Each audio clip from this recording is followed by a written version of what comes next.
Be me, 42, Dean of Academic Affairs at prestigious liberal arts college, PhD in comparative literature, tenured professor for 12 years before moving to administration. Built entire career on the sanctity of the written word and original thought. Deeply concerned about the rise of generative AI in academic settings.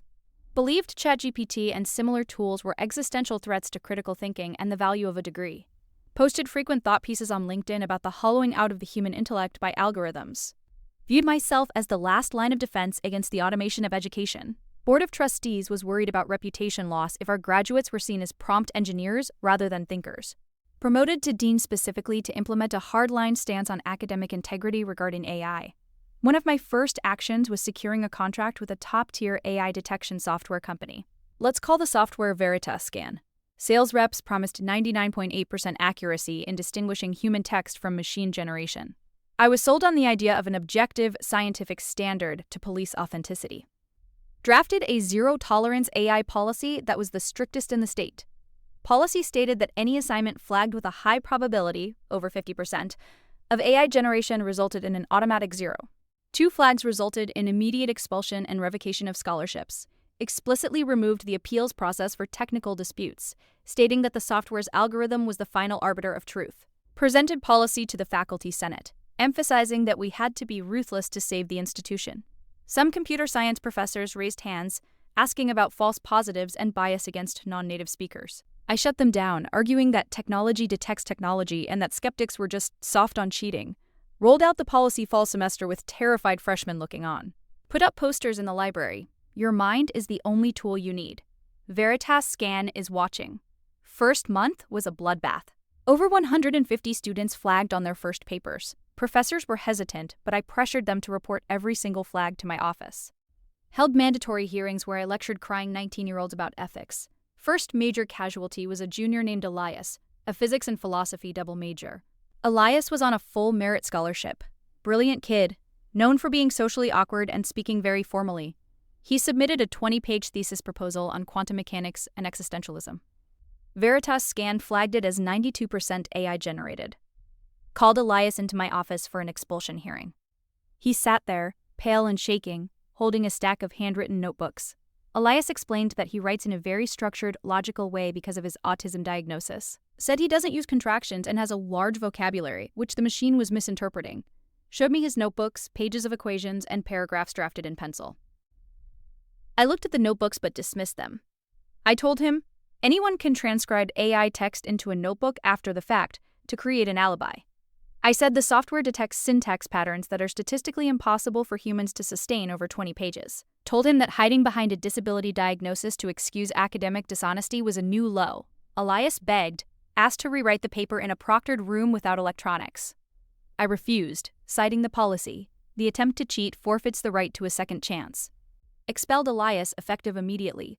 Revoked his scholarship, meaning he likely couldn't afford to transfer elsewhere. He left my office in tears. Career ruined. I felt a grim sense of satisfaction. I believed I was upholding the standards of the institution against the tide of mediocrity. Campus newspaper ran a story about the Iron Dean cleaning up the university. I framed the article and put it on my wall. 3 months later, pressure from the board increased to produce a Vision 2030 inches strategic plan. Needed to secure a $50 million endowment grant. The deadline was tight, and I was drowning in disciplinary hearings. I had the ideas, but I was exhausted and suffering from writer's block. Decided to use a writing assistant tool plugged into my word processor. Not ChatGPT, just a high-end grammar and style polisher, marketed to executives. Rationalized it as spell check on steroids, not content generation. I typed my bullet points and rough paragraphs, then let the tool enhance professional tone and expand vocabulary. It turned my jagged notes into smooth, corporate-speak paragraphs about synergistic pedagogical frameworks. Felt efficient. Produced a 60-page strategic vision document in 3 days. Submitted it to the board and the faculty senate for review. Felt confident that my leadership was steering the ship correctly. Meanwhile, the computer science department had been quietly seething about Elias's expulsion. A group of grad students, led by a girl named Priya, started testing VeritasScan against various texts.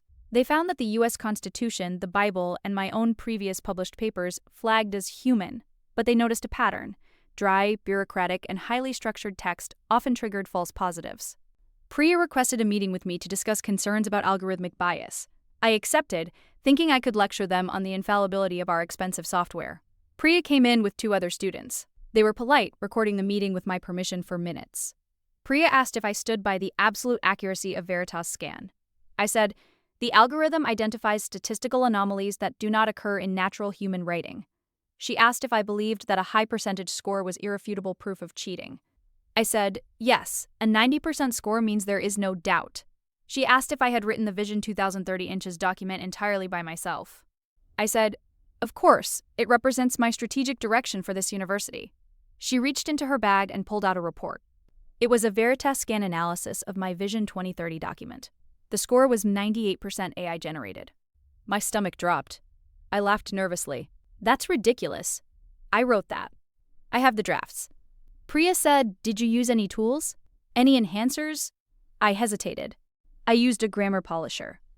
"That's standard industry practice. It's not the same as asking a bot to write it for me."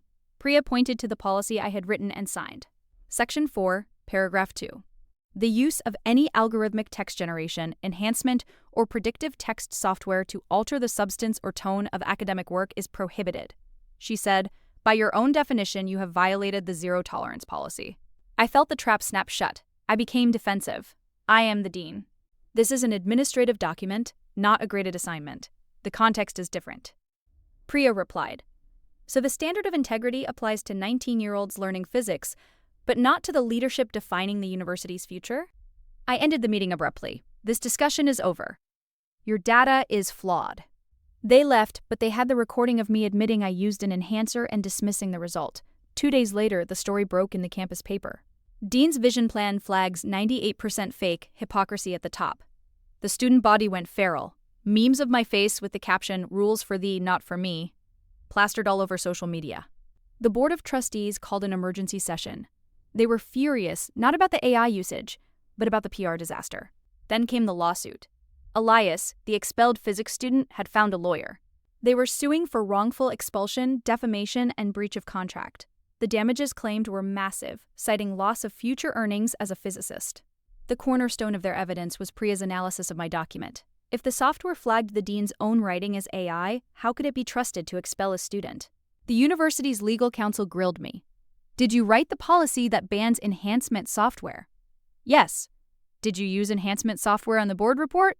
"Yes, but there is no but in court, Dean. You established a strict liability standard. You created the trap you fell into." I watched my career incinerate in real time. The software company, terrified of the bad press, issued a statement saying their tool should never be the sole basis for disciplinary action. This directly contradicted my policy and my statements to the faculty. It made me look like a rogue operator who misunderstood the technology. During the deposition, Elias's lawyer played the recording of my meeting with Priya. Me saying a 90% score means there is no doubt. Then showing my 98% score. Then me admitting I wrote it, with help? The lawyer asked. "So either you are a liar and you didn't write it, or the software is flawed and you destroyed my client's life for nothing. Which is it?" I had to admit under oath that the software could flag human-guided text as AI. That admission sealed the case. The university settled with Elias for $650,000. Elias was reinstated with a full apology, but he declined to return. He took the money and transferred to MIT. I was asked to resign the next morning. The Vision 2030 inches plan was scrapped. The Veritas scan contract was terminated. I lost my tenure, my title, and my reputation. Spent the next 6 months in a deep depression. Couldn't get a job in academia. Who hires the anti-AI dean who got caught by AI? Started seeing a therapist to deal with the humiliation. Therapist asked why I was so rigid about the policy in the first place. Realized I was terrified of being obsolete. I thought if I could ban the tool, I could stop the future. Instead, I became the casualty of the transition. Started reading actual technical papers on large language models, LLMs, instead of just fear-mongering op-eds. Learned about how they actually work, probability distributions, token prediction. Realized that formal academic writing and AI writing share the same statistical DNA because AI was trained on academic writing. I had literally punished Elias for sounding too smart. The guilt was crushing. Decided to pivot. If I couldn't be the gatekeeper, I would be the guide. Started a consulting firm focused on ethical AI integration in education. Irony was not lost on me. First few clients were wary. but my story was a powerful cautionary tale. I walked into boardrooms and said, I am the guy who cost his university $500,000 because I didn't understand false positives. Let me save you from being me. It worked. Developed new policies that emphasized process over product. Encouraged oral defense of papers, version history auditing, and incorporating AI as a disclosed tool. 2 years post-firing, I was invited to speak at a conference on academic integrity. Saw Priya in the audience. She was now a PhD candidate. I was nervous. Gave a speech titled The Human Error in the Loop. Detailed exactly how my arrogance and lack of technical understanding led to injustice. Played the recording of my own hypocrisy on stage. This voice, I said, pointing to the screen, is what happens when you prioritize metrics over people. Received a standing ovation. Priya came up afterwards. She shook my hand.